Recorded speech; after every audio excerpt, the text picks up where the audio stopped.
How would you make $25 million?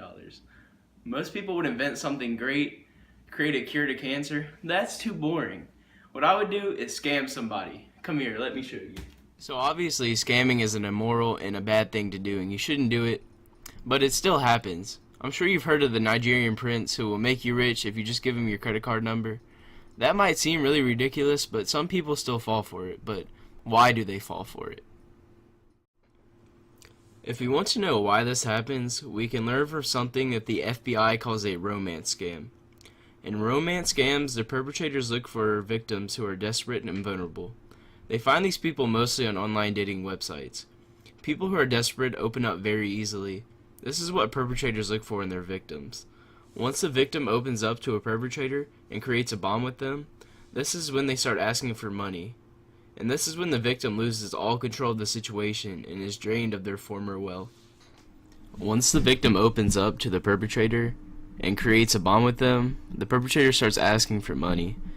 And once they give them the money because they feel that bond and that obligation to give them money, they're drained for everything they have and they're left torn.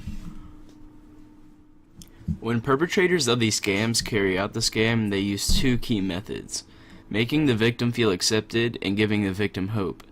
Making the victim feel accepted opens them up, and giving them hope keeps them hooked. These methods can be used in any type of scam. For example, Bernie Madoff. This man committed a scams on investors in Wall Street. He used these methods to scam people out of millions of dollars. Well, how did he do it? I'm glad you asked. What he did was ask for initial investments and promise his investors that he would return their investments and make them profit. What he did was give them little returns, but still promised to give them all of their money back eventually.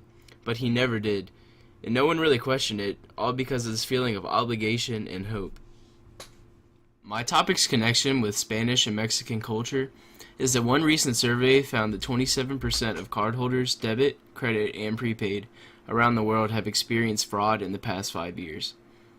Rates of fraud vary across countries except in Mexico and the United States, which are more prone to fraud, with 44% and 42% of respondents saying they have experienced card fraud.